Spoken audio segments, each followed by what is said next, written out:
There are times in this life where something is just hiding in plain sight, like that birthday present that we bought for our sister. We looked down on the calendar and we noticed in several weeks it is her birthday, and we didn't want to forget, so we ran out and picked something up, and we already wrapped it and placed it on the kitchen table so we wouldn't forget it.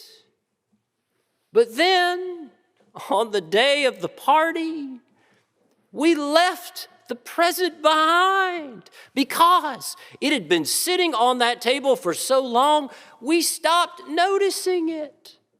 It just blended right into the background. Or maybe it's like that store that we wander by 3 times a week on our walk from work to lunch downtown. And because it's part of our daily routine or weekly routine, we don't even notice it, even though it has the one thing we've been looking for months right there in the front window.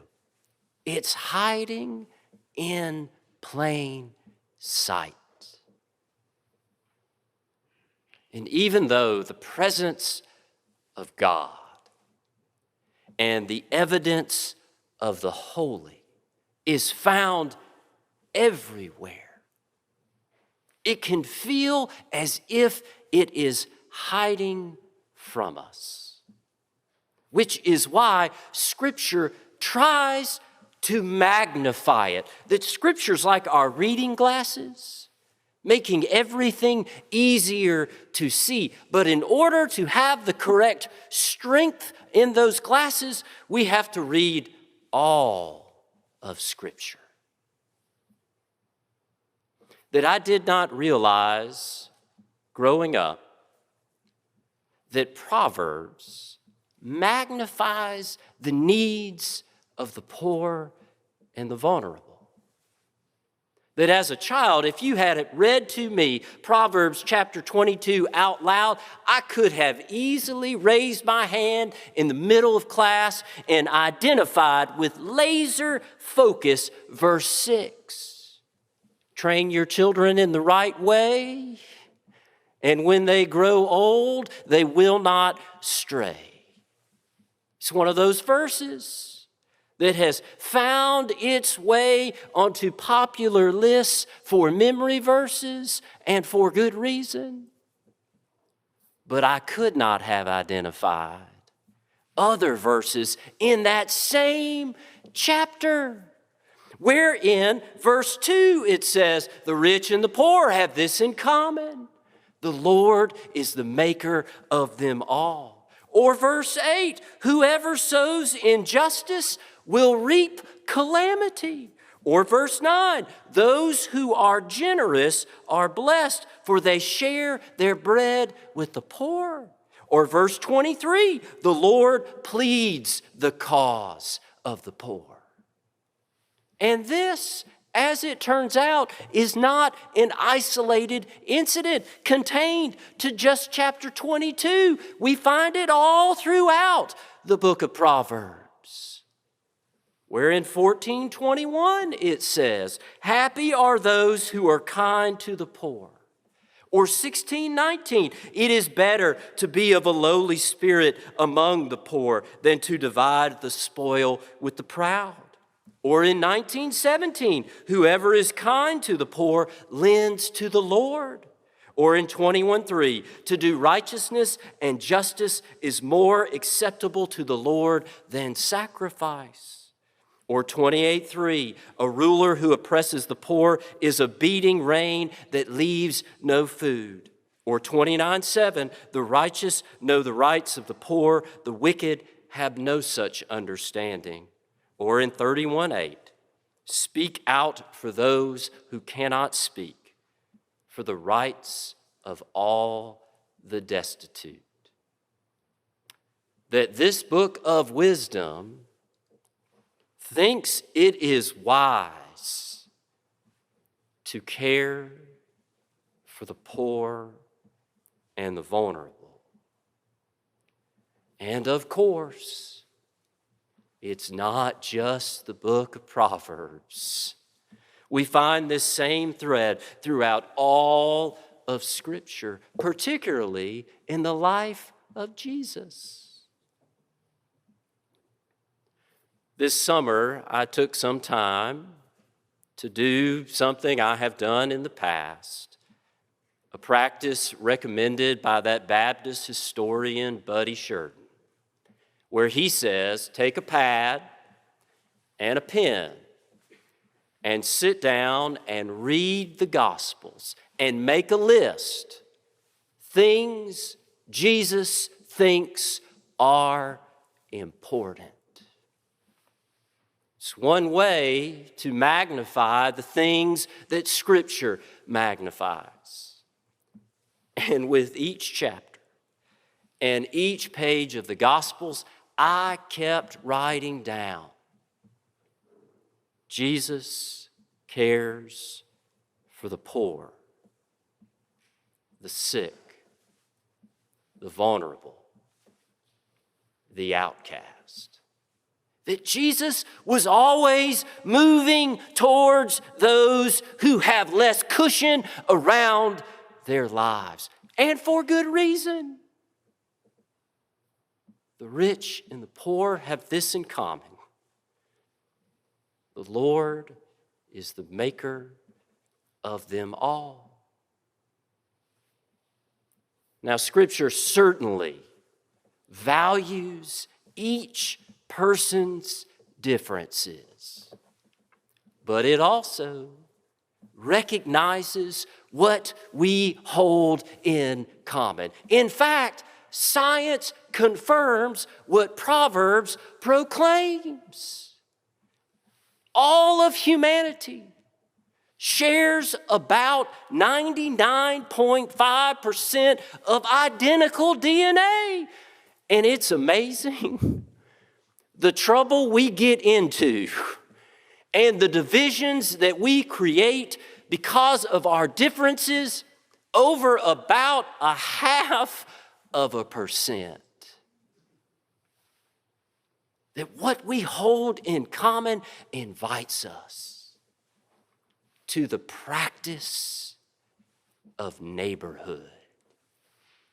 And this homeowners association does not care about your basketball goal in the front yard or parking on the street curb or weeds in your lawn.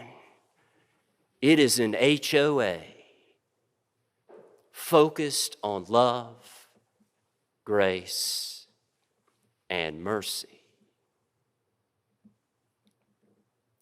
Heifer International is one of those organizations that embodies the practice of neighborhood, located in Little Rock, Arkansas. In 1944, Dan West went overseas to serve refugees from the Spanish Civil War. He was a farmer from the Midwest and a member of the Church of the Brethren. And while he was there handing out cups of milk to those in need, as a farmer, he thought to himself, these people need a cow, not a cup. And with that initial spark, he wanted to address global poverty through sustainable farming.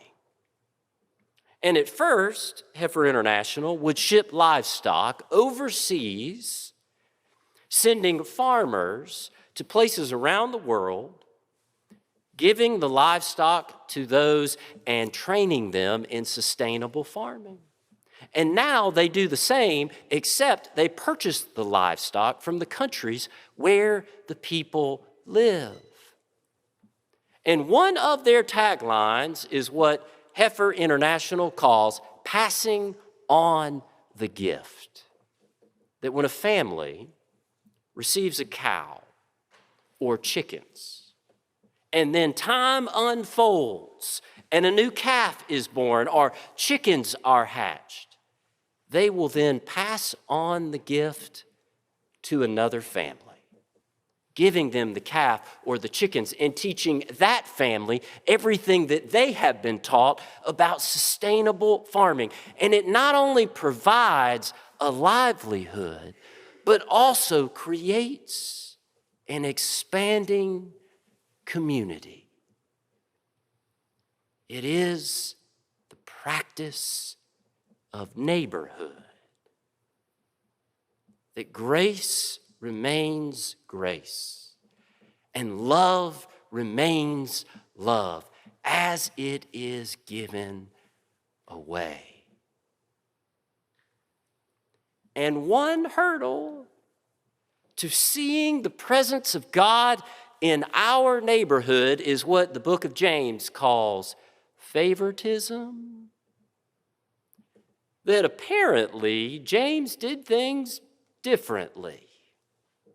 That when it was time to host tryouts or pick a team, he didn't follow conventional wisdom. That for the first pick of the draft, he chose the shortest player for the basketball team, or the slowest student for the 40-yard dash, or when James made out the batting order for the softball team, the cleanup hitter had never played the game before. That for James, favoritism betrays the goodness of Christ.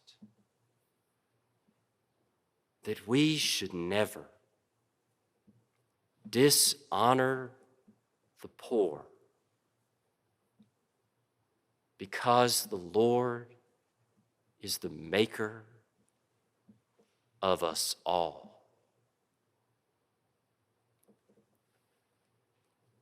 Out of all the sports that our boys have played, I know the least about lacrosse. But like all parents, you don't know everything you need to know when your child is born. So I've been studying. And fortunately, a couple years ago, I ended up sitting next to a father watching his son play on the other team, who was also a referee for lacrosse. And unfortunately for him, I asked every question I could think of. What is that penalty? Why did the referee throw that flag? What does that line on the field mean? What is that position called? And he was extremely patient, and he answered all of my questions. But then I got to thinking, is it ever hard to watch a game as a parent when you normally wear the black and white stripes of a referee? And he admitted, yes, it's pretty hard, because I notice everything that's done wrong. Every penalty that's missed, every situation that is mishandled. But, he said, I never say anything to the referees. He said, I just lean over and tell my wife. But he said, sometimes she'll lean over and say back to me, sweetie, please take your stripes off.